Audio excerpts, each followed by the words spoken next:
Melihat ketuanya telah tewas, seluruh anggota perampok seketika itu berlarian entah kemana, demi untuk menyelamatkan diri dari wanita yang bagaikan sesosok hantu menakutkan di mata mereka. Xiaozi datang menghampiri Tin Yu. Kau telanlah pil ini, agar kekuatanmu bisa pulih seperti biasanya, ucapnya. Tin Yu dengan bersusah payah bangkit berdiri, dan menatap ke arah wanita bertudung yang ada di hadapannya, sambil menerima pil berwarna putih dari genggaman tangan Xiaozi. Tanpa pikir panjang Tin Yu segera menelan pil itu sambil berkata, "Terima kasih kau telah menyelamatkan nyawaku. Tapi mengapa kau bisa berada di sini? Setahuku kau bersama tetua Xiaohuan tengah menuju ke kota bintang," tanya Tin Yu.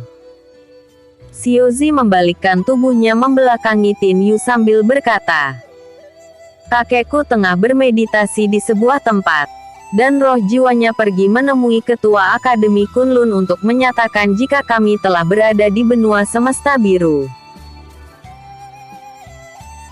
Sewaktu kau mengatakan jika di tubuhku terdapat racun hitam, membuatku heran karena sampai saat ini racun yang ada di tubuhku hanya diketahui oleh kakekku dan ketua Akademi Kunlun saja, hingga membuatku sangat penasaran bagaimana bisa kau mengetahui keberadaan racun api hitam di tubuhku. Maka dari itu aku mencarimu untuk mengetahui penjelasannya. Setelah aku sampai di pelabuhan, aku menanyakan ciri-cirimu pada seorang penduduk wanita pesisir pantai jika kau telah masuk ke dalam hutan ini. Sang penjual kuda melarangku masuk ke dalam hutan ini untuk mencarimu, mengingat kau tengah dikejar oleh para perampok pesisir pantai yang sangat ganas. Karena hal itu aku datang mencarimu, agar rasa penasaranku tentang racun hitam yang kau ketahui tak hilang akibat kau telah mati di tangan para perampok," jawab Xiaozi. "Bagaimana kau bisa mengetahui racun api yang ada di tubuhku?" tanya Xiaozi tiba-tiba. Tin Yu segera mencerna keadaan yang ada, dan dia pun mulai memikirkan sesuatu. "Aku akan mengatakannya jika kau berjanji untuk menjadi temanku," ucap Tin Yu. Xiaozi membalikkan tubuhnya kembali dan menatap Tin Yu melalui tudung hitam yang dikenakannya. Xiaozi merasakan hal yang selama ini tak pernah didengarnya. Kata teman merupakan satu kata yang sangat langka baginya, karena selama ini dia memang tak mempunyai teman. Terkurung di pulau es bersama kakeknya hingga umurnya telah menginjak 14 tahun. Dan perkataan dari Tin Yu membuatnya sangat terharu. "Aku akan menjadi temanmu," jawab Xiaozi pelan. Ha, bagus. Sekarang aku akan menceritakan mengapa aku bisa tahu adanya racun api di tubuhmu. Tapi tidak di sini. Aku ingin kita berdua mencari tempat nyaman untuk ngobrol. Tidak dengan adanya mayat-mayat yang bergelimpangan di sini, ucap Tin Yu. "Baik, aku akan mengikutimu," jawab Xiaozi. Xiaozi dan Tin Yu terus berjalan. Tapi sebelumnya Tin Yu mengambil kotak penyimpanan ketua Wu kemudian melanjutkan perjalanannya bersama Xiaozi.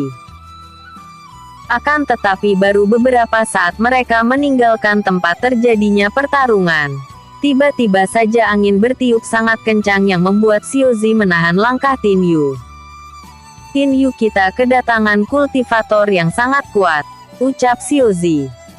Tin Yu menatap ke arah rimbunnya pepohonan yang ada di depannya sambil berkata, "Jika dia datang untuk mencari permasalahan dengan kita, maka kita akan menghadapinya bersama," jawab Tin Yu dengan terus memandang ke arah depan.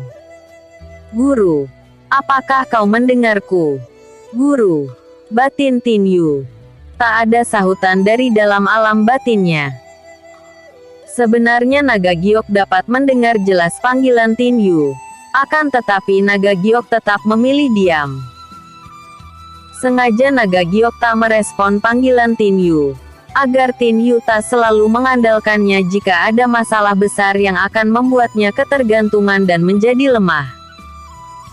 Mungkin guru tengah melakukan meditasi hingga tak menjawabku. Aku akan menyelesaikan masalah ini tanpa hadirnya guru, bisik Tin Yu. Tiba-tiba muncul sosok laki-laki parubaya yang memakai jubah hitam dengan perawakan sangat menyeramkan. Dia bernama Tetua Zunqi. Berani sekali kalian berdua membunuh muridku Wow. Maka kalian juga akan menyusulnya untuk mati, bentak Tetua Zunqi.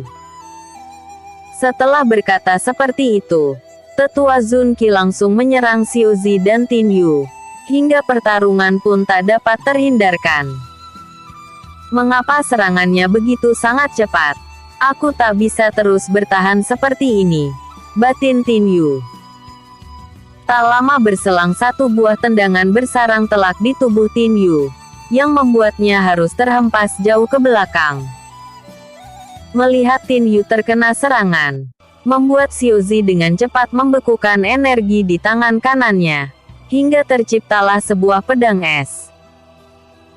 Pedang es itu dipakai olehnya untuk menyerang Tetua Zunqi, agar dapat menyelamatkan Tin Yu dari serangan susulan yang akan dilakukannya. Tin Yu segera menelan sebuah pil dari dalam cincin ruangnya, kemudian melakukan teknik kultivasi pemulihan diri dengan cepat seperti yang diajarkan oleh sang guru sebelumnya. Aku tak bisa menandingi tetua ini. Kekuatannya sudah berada di tingkat alam Emperor awal sangat jauh dari kekuatan yang kumiliki. Aku tak bisa mengeluarkan kekuatanku sepenuhnya karena akan memicu racun api hitam yang berada di dalam tubuhku, batin Xiaozi. Xiaozi segera mundur ke belakang dengan berjumpalitan di udara. Dengan melakukan teknik pembekuan energi, maka terciptalah 12 pedang es di sekitarnya yang siap menyerang Tetua Zunqi. Melihat 12 pedang es yang melayang di sekitar lawan tarungnya, membuat Tetua Zunqi menyunggingkan senyuman meremehkan. Kau tak akan bisa melukaiku dengan mainan nanmu itu, ucap Tetua Zunqi dan melesat cepat ke arah Xiaozi. Melihat hal itu, Xiaozi segera mengibaskan tangannya maka ke-12 pedang langsung meluncur deras ke arah Tetua Zunqi. Adanya serangan yang mengarah padanya, membuat Tetua Zunqi membentuk beberapa bayangan duplikat dirinya dalam mengalihkan serangan ke-12 pedang es yang menyerangnya. Saat adanya kesempatan, Tetua Zunqi segera menapakkan tangannya ke depan. Maka sebuah bayangan tapak berwarna hijau yang sangat besar langsung mengarah kepada Xiaozi. Dengan cepat Xiaozi menjentikkan kedua jarinya. Maka dua buah energi sebesar kelereng langsung menyambut datangnya serangan dari Tetua Zunqi, sehingga benturan energi pun tak dapat terhindarkan lagi. Boom! Ledakan terjadi. Tubuh Xiaozi terhempas jauh ke belakang. Tudung hitam dan cadar yang dikenakannya pun terlepas dari kepalanya. Sementara itu Tin Yu yang mendengar ledakan keras terjadi, membuatnya menghentikan kultivasinya dan langsung melesat cepat ke arah Xiaozi. Tetua Zunqi yang murka tak mau buruannya melarikan diri. Dengan cepat memberi serangan susulan dari jarak jauh dengan sebuah tendangan putar yang membentuk cahaya berbentuk bulan sabit, yang meluncur deras ke arah Tin Yu dan Xiaozi. Duar! Ledakan tiba-tiba saja terjadi, yang membuat Tetua Zunqi terhempas ke belakang. Terlihat darah segar mengalir di sela-sela bibirnya. Dengan memegangi dadanya yang terasa sesak, Tetua Zunqi berusaha bangkit berdiri dan mencerna keadaan yang ada. Mengapa ada kekuatan tingkat penempaan tubuh surgawi di sini? Batin Tetua Zunqi. Dan dengan cepat dia pun meninggalkan tempat itu karena takut akan kekuatan besar yang menolong kedua muda-mudi itu.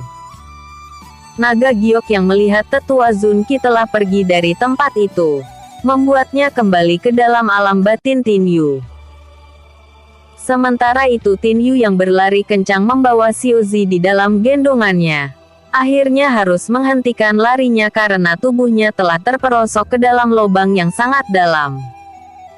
Lubang itu tak terlihat karena sebelumnya telah tertutup oleh rerumputan dan tumbuhan yang merambat. Tiba di dasar lubang, Tin Yu dan Xiaozi tak sadarkan diri karena hempasan keras yang terjadi saat tubuh mereka berdua berbenturan dengan dasar lubang yang lembab. Episode sebelumnya, Xiaozi. Episode berikutnya, Putri Yanqi di Klan Zi.